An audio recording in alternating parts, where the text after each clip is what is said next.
Hello, welcome to Virgo, Philippines. So, ito yung reading natin for Virgo, Sun, Moon, Rising, Venus, Jupiter, Virgos. Love reading to, guys. Take only what resonates. For personal reading, Jing Tarot Reader, search mo na lang siya sa Facebook. Bali siya yung pwedeng magbigay ng personal reading sa'yo. Please do comment down below, guys. Sobrang ma-appreciate ko yung comment ninyo, likes ninyo. Yan. Yung comment, kahit heart-heart lang, malaking bagay yun. So, kunin mo na natin yung main energy mo, tapos mamaya yung sa person mo naman. Okay? Ano yung main energy ni Virgo? Spirit guides, angel guides, main energy of Virgo. You discover the Knight of Cups, the Four of Cups, and the Queen of Wands. That's your main energy. Bottom of the deck is the Six of Swords. And then yung main energy naman ng person. Nakakonect mo.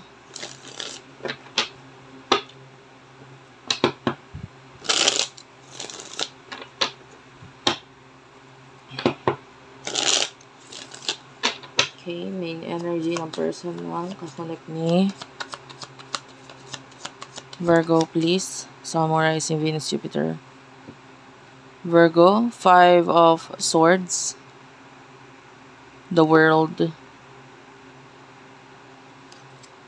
Bottom of the deck is the Five of Wands. Ang daming messages dito, guys. King of Swords, Ten of Cups, Page of Wands, and Empress.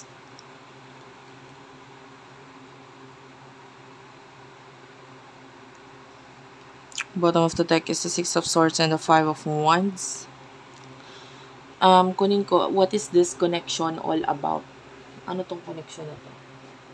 Wait lang, gagamit ako ng ibang card to clarify itong connection mo with this person. Okay, I will be using this card.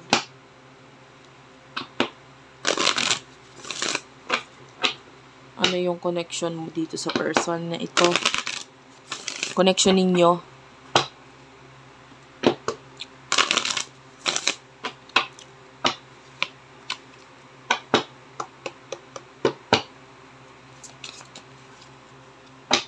Coffin.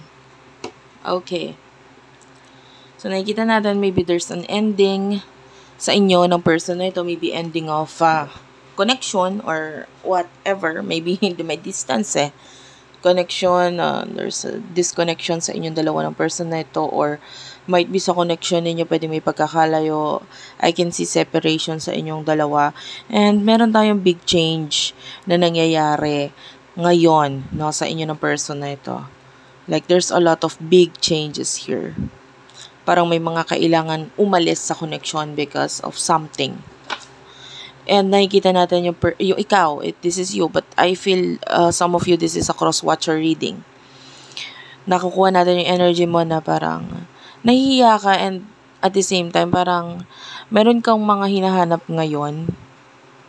Okay, with the Queen of Wands, I would like to clarify this. Why is the Queen of Wands here?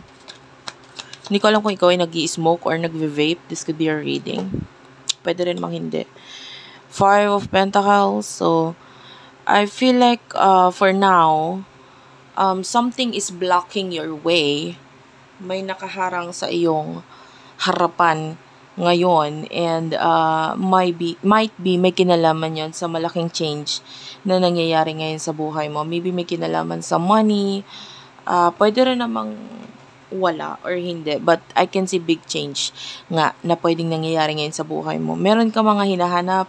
Marami nang nakita tayong ipine-present sa'yo. Pagdating sa love, maybe these are people na parang maraming dumating sa buhay mo na parang hindi ka na satisfy, hindi mo nagustuhan, or parang may mga kulang. Actually, hindi nga kulang parang wala ka talagang nakuha sa kanila. And I feel like if there's a relationship, hindi ako nakakaramdam ng connection. Kung may karelasyon ka ngayong iba or ka-connect or ka-flirt or whatever ka-connect na person ngayon, which is pwedeng yun yung nakagiging blockage or balakid, no? Nakakita tayo ng marami siyang kayang i-offer or meron naman siyang kayang i-offer sa'yo, itong person na ito. Pero parang it's not enough for you. Parang nakukulangan ka pa rin. Nakikita natin na meron ka pa rin hunger or mga gusto pa, no, na makita or maybe looking forward ka sa iba pa, no? Hindi itong kung sino man yung kakonect mo ngayon or kung sino yung nasa harapan mo ngayon, present moment. And I feel like may mga bagay kang parang hindi mo na kayang ayusin sa ngayon. So, yeah. I can see mga plano sa'yo ngayon, but with the 9 of Cups, I feel like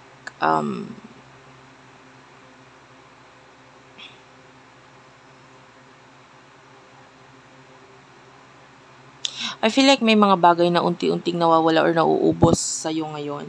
The Tower is here. Pagdating sa past person, maybe this is a past person and maybe you want this reconciliation. Gusto mong makipag-reconcile sa kanya.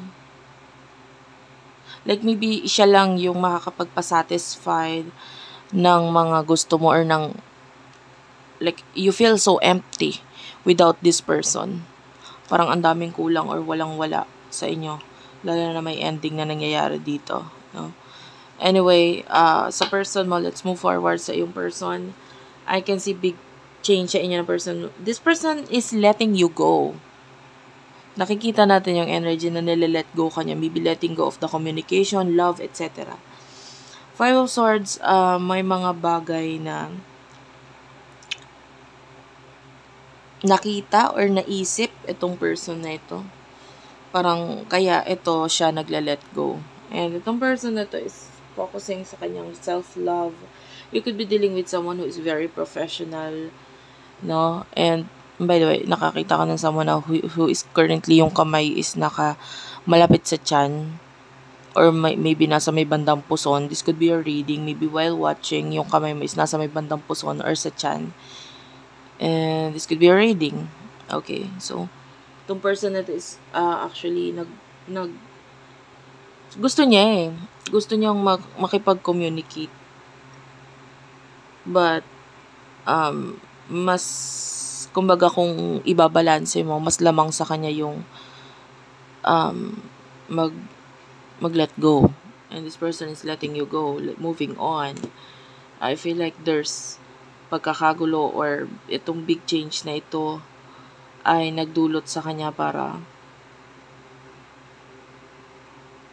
sisihin yung mga taong dapat sisihin. I don't know. This person is ending this love na nararamdaman or ending yung connection sa inyong dalawa dahil dito sa laki ng problemang nangyayari sa inyo. This person is, I feel like may mga bagay siyang pina-priority. May mga nakikita tayong offer mula dito sa person na ito na parang naghihintay ng desisyon mula sa'yo.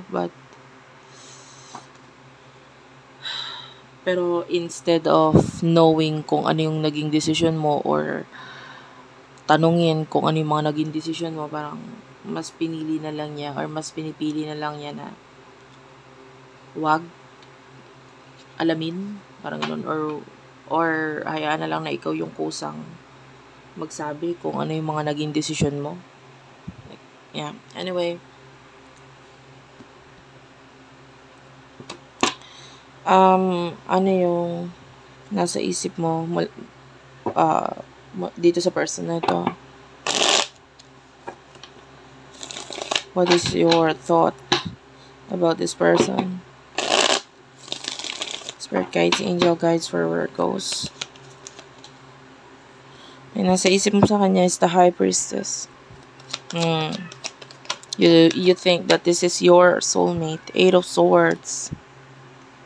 And 5 of Wands. One more card. Temperance. Actually, you're waiting. You're waiting na siya yung kusang lumapit. You are well, parang stuck, no? I feel like you're not making any movement and yung nasa isip mo ngayon is that maybe nasa isip mo rin na kung naghihintay din siya because may strong connection ng soulmate sa inyo. You know that. There's this maraming pagkakapareho sa inyo nitong taong ito na nakakapagpa-prove na kayo ay mag-soulmate talaga. It's like, for some of you, this is a twin flame connection.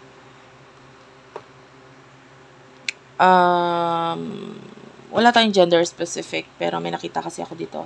Twin flame connection, pero babae sa lalaki. So, I feel like this connection is pang straight, no?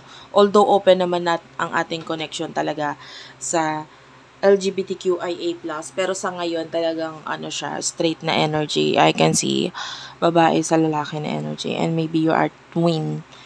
Like, it feels like you're a twin. Yeah. And yun din yung nasa tingin mo dito sa connection na ito. This person, ang nasa isip mo sa kanya is, this is the one you want. This is the one you want. Ito yung gusto mo. Ito yung gusto mo. Siya yung gusto mo. Siya yung favorite mo. Siya yung hinahanap mo na pwedeng tinry mong hanapin sa iba pero hindi mo talaga nakita. Okay, so, ano naman nasa isip ng person na ito towards you? Spirit guides, angel guides for Virgos. Summarizing Venus, Jupiter, Virgo. Please, Spirit guides, angel guides for Virgos.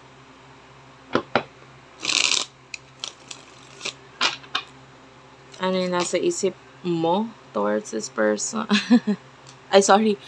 Nakaramdam ako ng cross-watcher, guys. Or, maybe ikaw yung side mo ito.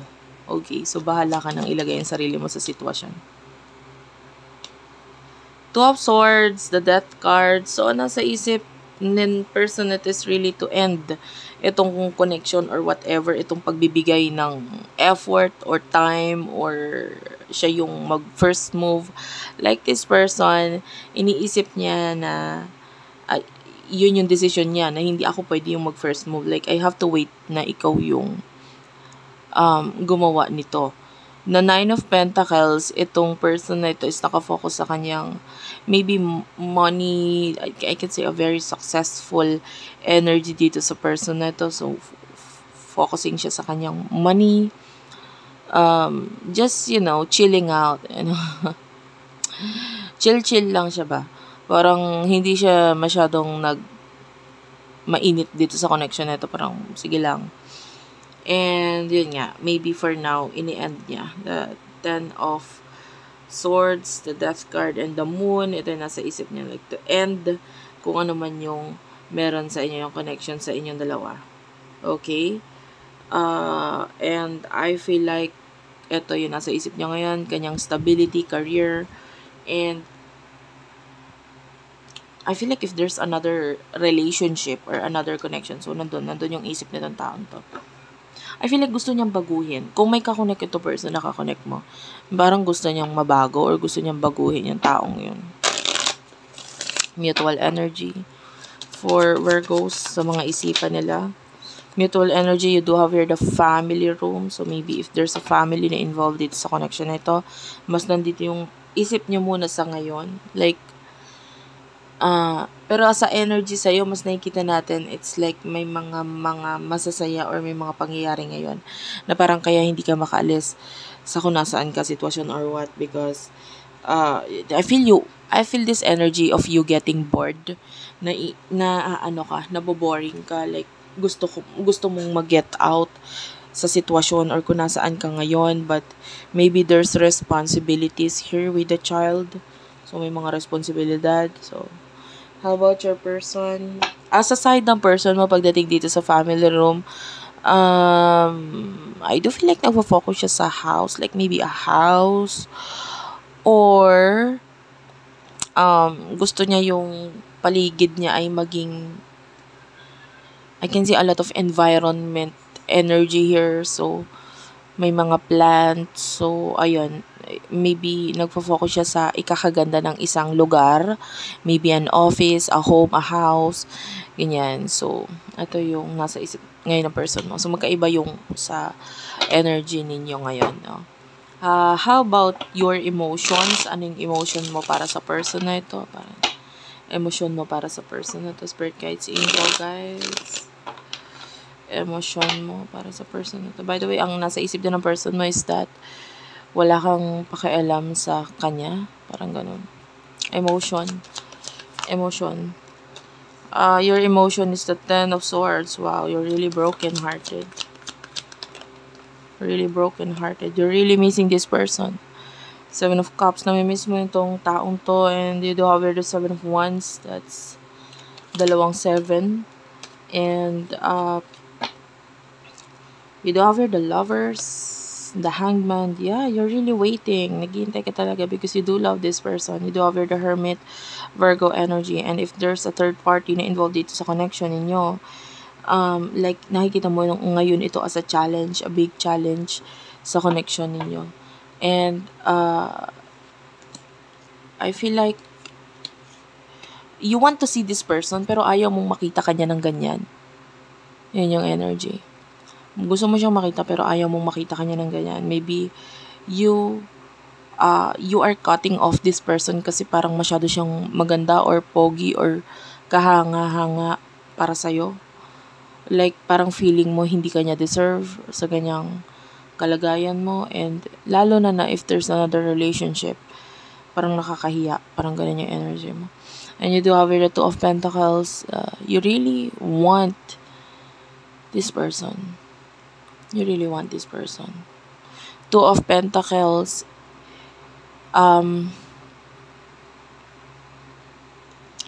Kung magkakaroon lang ng chance, no? I feel like you would grab the opportunity na kung just in case. Kasi alam mo na kung gaano kahirap at kasakit ngayon na mawala yung pinaka taong ginugusto mo. And the Ten of Swords, sobrang nasasaktan ka kasi parang you feel like wala nang chance sa inyong dalawa. And it's really breaking your heart. You do have the Seven of Cups. So, yung emotion mo sa kanya, kung ano man yung mga meron ko sa buhay ngayon, parang gusto mong i-share yun sa kanya. Okay. Gusto mo i-share sa kanya yung mga pangyayari sa buhay mo, happiness, etc. Emotion ng person na to towards you. King of Cups. And the Queen of Swords. I mean, para yung person mo is, there's a lot of love with the King of Cups. Mahal ka niya, kaya lang, nagiging cold lang siya dito with the Queen of Swords. It feels like an ice queen energy, yung very cold, distant. Alam mo si Elsa, parang ganon. And then, yun, parang gusto niya mo nang i-cut off or lumayo because ang emotions niya sa'yo is, yeah, you could be dealing with someone na medyo mataas ang posisyon dito with the Ten of Pentacles and the King of Pentacles, a lot of money. So, sabi ko nga sa'yo, mahal ka ng person na ba't nakafocus siya sa mga material na bagay ngayon. And the Page of Cups, this person is focusing sa kanyang being artistic side, maybe you're dealing with someone who is very artistic, marunong siyang mag-drawing, or maybe may career, basta siya ay ngayon ay currently distracted, no? And there you are, there's a cut here, this is you, na parang naghihintay ka na matapos siya doon sa ginagawa niya or siya yung magpalapit, gumawa ng paraan para makalapit ka sa kanya, whatsoever. But distracted siya ngayon. More on distracted siya dahil sa mga material na bagay. And or, with the Magician niya, nagpo-focus siya sa sarili niya ngayon kung paano niya pa itong mas mai-improve. Okay? And with the Strength card, yan, talagang nagmamatigas yung person mo ngayon. And there's really distance between the two of you. Disconnection. What is the mutual energy here? sa emosyon ninyo. Bad health. So, I'm feeling like sa ngayon ay hindi kayo okay. Hindi kayo okay sa mga nararamdaman ninyo. Like, both of you are waiting for something, pero wala tayong nakikitang gumagawa ng first move. Like, maybe pagbisita or what. Wala. Pagbisita or paggawa ng paraan para masabi yung mga gusto niyong sabihin sa isa't isa. For what I can see here with the bad health, you're not okay. You're not okay. Your energy is hindi ka okay. And yung person mo naman is, I feel like yung energy niya is trying to release. Tinatry ka niyang i-release. Yung connection niyo is like parang matagal na parang ganun. So, hindi ko na kailangan maghintay. Parang sanay na ako na wala ka. Parang, so ganun. And then, ikaw naman is like, there's this longing sa'yo. So, what will happen in the near future for you? Near future, you do have here the Three of Wands. For Virgo, please, Sun, Moon, Rising, Venus, Jupiter, Virgo, Knight of Swords. Page of Cups. Okay. 5 of Cups and the Lovers. Be careful sa if you're in a relationship or wala pa, parating pa lang yung relationship with someone else. Yung iba, pwede may mga karelasyon na I can see you being sad or hindi masaya. And you're still wanting more and more and more from this connection and relationship, no? Na maaaring minsan lang naging nakakilig or masaya for you. Like, konting-konti lang, like weeks lang or months lang yung naging connection dito, and nakikita natin na parang doon ka lang nakaramdam ng happiness, ng saya, and after doon parang hindi ka na masaya. I'm not happy anymore. I'm looking for something else na parang hindi mo talaga makita, and I feel like may kinalaman yan sa other connection. And in the future, nakikita natin na ikaw yung maybe mag-reach out, but of course, nandun pa rin yung hiya mo dito sa person na to because hindi ka nga okay. You feel like you're in this energy of not feeling okay sa sarili mo. The Page of Swords is here. This is your person. I feel like papansinin or may pagpansin na gagawin nitong person na to in the near future for you because like hindi naman niya ma-deny sa sarili niya na hindi kanya mapansin. The 5 of Cups is also here at the bottom of the deck. I can see sadness, a lot of sadness regarding dito sa person na to dahil maybe of a third party situation. And the 10 of Wands, medyo magiging mahirap para sa kanya pero parang kailangan niyang umalis or kailangan niyang ituloy itong like if this is a twin flame or soulmate connection, parang kaya ko naman na siguro mag-isa kahit wala ka. That's the energy. And that medyo may inis din siya because maybe hindi ka gumawa ng movement or nainis din siya kasi masyadong nagmadali ka or what. And what will be the near future between the two of you, mutual energy in the near future? You do have here the courthouse, and clarify the courthouse, please. Unexpected income, and we do have your marriage, mature woman, privileged lady. So I feel like yung energy ng person mo meron kasi siyang class. Let's say meron siyang class. Pag sinabi natin class, hindi siya basta